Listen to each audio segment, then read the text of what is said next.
नमस्कार दोस्तों, मैं हूं नीरज और आपकी अपनी कक्षा में स्वागत है। इस वीडियो में हम लोग मेंशन गेन फार्मूला से रिलेटेड प्रॉब्लम करेंगे। ऑलरेडी मेंशन गेन फार्मूला क्या होता है और उसको किस तरीके से न्यूमेरिकल पे अप्लाई किया जाता है, ये हम लोगों ने पिछले वीडियो में डिस्कस किया हुआ है। मैं ऊपर कार्ड पे डाल दूंगा, आप चाहें तो वहाँ से जाकर देख सकते हैं, या मैं डिस्क्रिप्शन बॉक्स में भी डाल दूंगा लिंक, वहाँ से भी आप देख सकते हैं। फिर अभी हम लोग यहाँ पे एक प्रॉब्लम ले रहे हैं जिसमें देखिए क्या कहा गया है, कुछ सेट ऑफ इक्वेशंस दी गई हैं। यहाँ पर जो है आपको कुछ इक्वेशंस दी गई हैं और कहा जा रहा है कि इसमें आप क्या करिए कि सिग्नल फ्लो ग्राफ टेक्निक का इस्तेमाल करते हुए ट्रांसफर फंक्शन कैलकुलेट करिए। तो ट्रांसफर फंक्शन कैलकुलेट करने का मतलब है आउटपुट अपॉन इनपुट आपको कैलकुलेट करना है।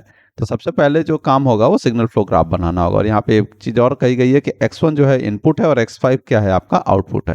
तो सबसे पहले आप सिग्नल फ्लो ग्राफ बनाएंगे, तो उसके लिए भी वीडियो ऑलरेडी जो है डिस्कस किया गया है कि किस तरीके से हम लोग सिग्नल फ्लो ग्राफ बनाते हैं अगर हमारे पास कुछ इक्वेशंस दी गई हैं।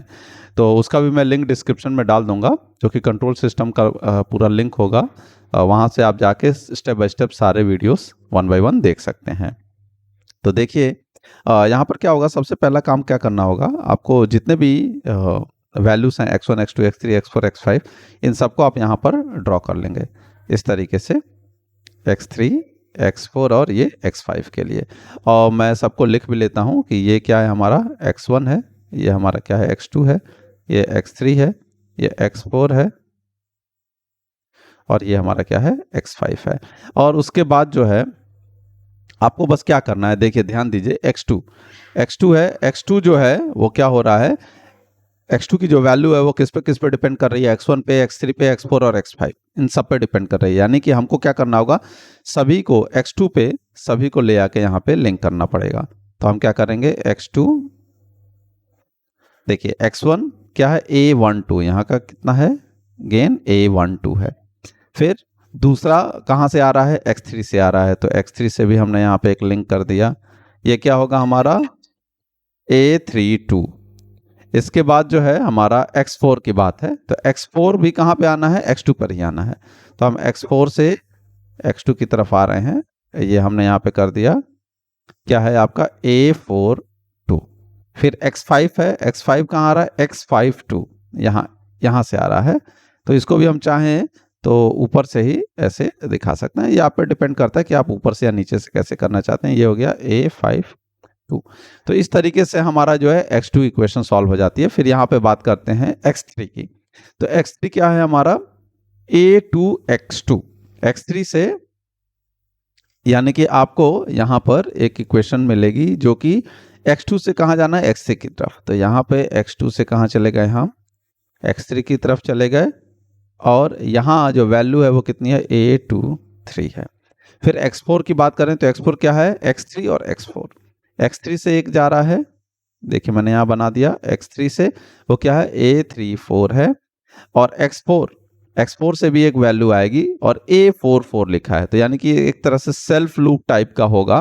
तो सेल्फ लूप टाइप का है तो हम क्या कर सकते हैं, इस तरीके से बना सकते हैं। और यहाँ पर वैल्यू क्या लिख सकते हैं, a44। इसके बाद आता है x5 की वैल्यू किस पे डिपेंड कर रही है, x3 और x4 हो। तो x3 से एक वैल्यू ले लेंगे, x3 से, और कहाँ कनेक्ट कर देंगे, x5 में, और वो वैल्यू क्या हो जाएगी आपकी a35। और दूसरा है x4 से x5 की तरफ, तो यहाँ x4 से x5 की तरफ चले गए, और ये वैल्यू कितनी है, a45। तो इस तरीके से आप जो है सिग्नल फ्लो ग्राफ बड़े आराम से ड्रॉ कर सकते हैं, इसमें कोई टेंशन लेने वाली बात नहीं है। बस आपको देखना है कि x1 x2 x3 जो वैल्यूज है वो किन पे डिपेंड कर रही है, वहां से लिंक जोड़ते जाइए। और अगर सबका प्लस में यहाँ पे सारा दिया हुआ है तो इसलिए हम लोगों ने यहाँ पे प्लस में लिखा है, अगर माइनस वगैरह में होता तो हम माइनस के साथ घेन को लिख देते। तो देखिए यहाँ पर सॉल्यूशन में, यहाँ मैंने आपको ऊपर जो ग्राफ बना के दिखाया है वही डायग्राम जो है यहाँ पर भी बना हुआ है। अब हम लोगों को क्या करना होगा, मेंशन गेन फॉर्मूला जो होता है उसमें आप लोगों ने पिछले वीडियो में अगर देखेंगे तो वो क्या होता है, transfer function is equal to summation of G K into del K upon del.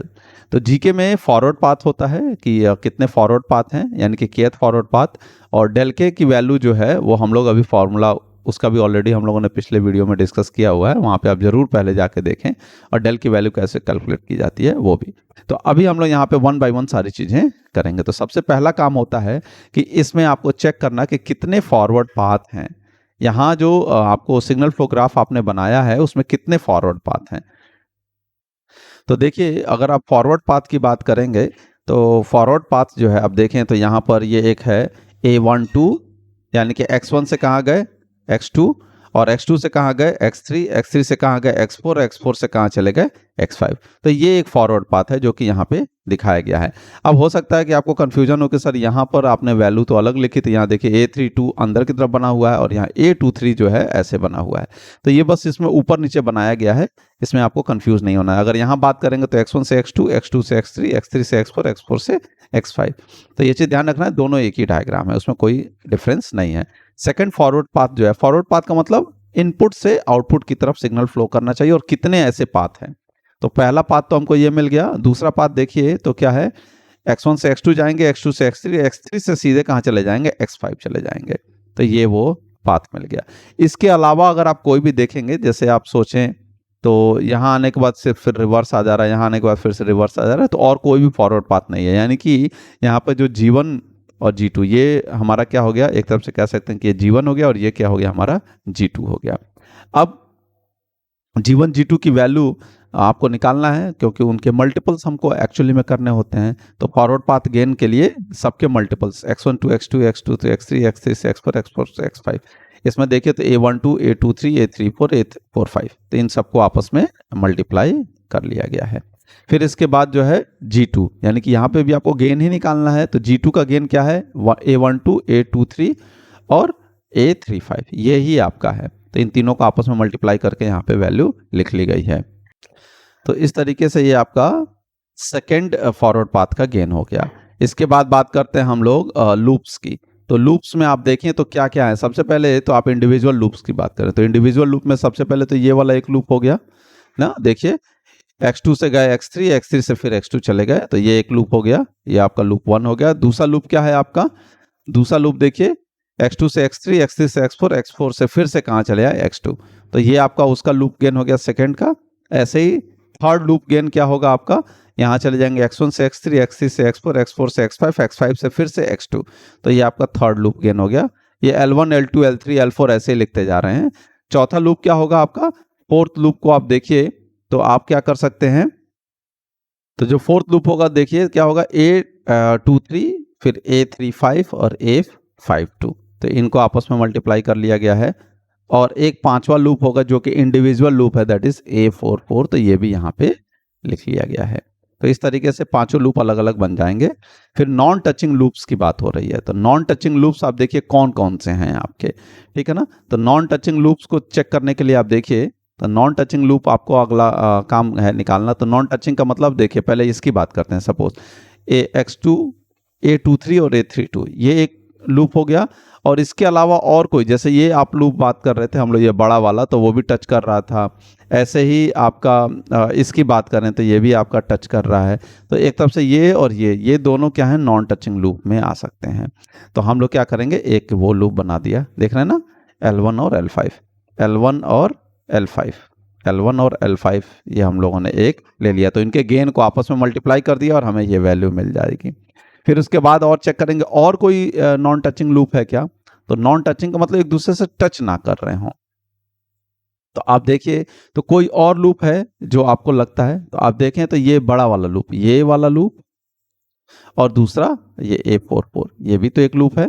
तो ये भी आपस में टच नहीं कर रहे हैं, तो इसलिए उसको कहा गया L4 और L5, ये दोनों नॉन टचिंग है, तो इनके गेन को आपस में मल्टीप्लाई कर लिया गया है। इसके अलावा अगर आप देखेंगे तो कोई भी आपका लूप ऐसा नहीं है, जैसे आप इस लूप को देखें वो भी A44 से टच कर रहा है, इस बड़े वाले लूप को देखें तो वो भी A44 से टच कर रहा है, ये इसकी बात कर रहा हूँ मैं। तो सब टच कर रहे हैं, तो इसलिए यहाँ पे दो इंडिविजुअल लूप हैं जो कि नॉन टचिंग है। उसके बाद जो है तीन इंडिविजुअल लूप्स की बात करें तो तीन इंडिविजुअल लूप्स तो यहाँ है ही नहीं, यानी कि एक लूप, ये दो लूप, और तीसरा तो कोई और है नहीं जो कि नॉन टचिंग हो, आपस में टच ना कर रहा, तो इसलिए वो थर्ड लूप ऐसा non touching. Three individual loops के बारे में कोई डिस्कशन नहीं आया है। तो आप देखें यहाँ पे क्या क्या चीज़ें निकाल ली गई हैं, हमको G1 निकाल चुके हैं, G2 निकाल चुके हैं, सारे लूप के गेन निकाल चुके हैं, नॉन टचिंग लूप के गेन निकाल चुके हैं, जो कि 2 नॉन टचिंग लूप हैं। अब हम लोग बात करेंगे del 1 और del 2 की, क्योंकि G1 और G2 के साथ में अगर ये फॉर्मूला एक्सपेंड किया जाएगा तो आपको मिलेगा G1 into delta 1 plus G2 into delta 2 upon del.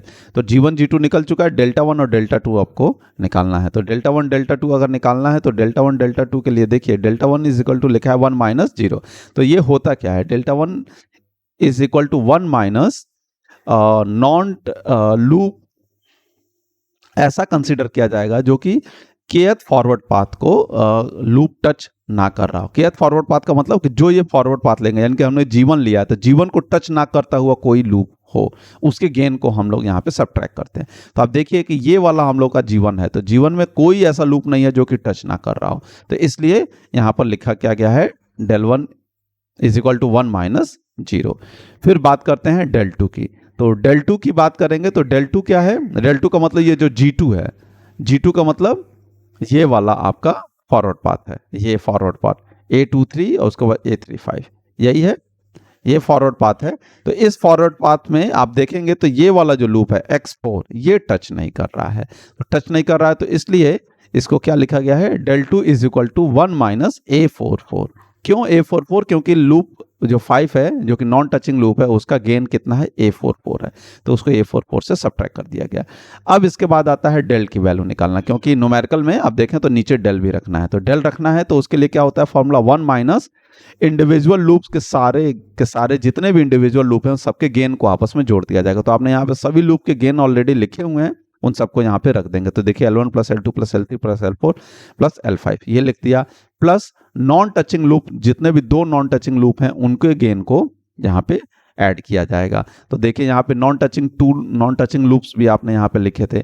अगर यहाँ पे 3 नॉन टचिंग लूप होते तो हम यहाँ पे माइनस के साथ उनको लिखते, लेकिन यहाँ पे कोई नहीं है तो इसलिए समझिए कि वो 0 है। 4 नॉन टचिंग लूप होते तो उनको भी हम लोग लिखते।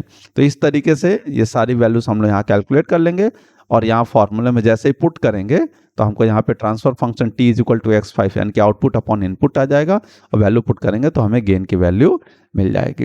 तो इस तरीके से जो है हम किसी भी इक्वेशन जो हमको दी गई होगी उससे हम लोग ट्रांसफर फंक्शन जो है सिग्नल फ्लो ग्राफ मेथड से और मेंशन फार्मूला की मदद से जो है ट्रांसफर फंक्शन की वैल्यू कैलकुलेट कर सकते हैं। तो आशा करते हैं कि आपको वीडियो पसंद आई होगी। अगर वीडियो पसंद आई है तो अपने दोस्तों के साथ शेयर करें और अगर चैनल पर नए हैं तो चैनल को सब्सक्राइब कर लें। धन्यवाद।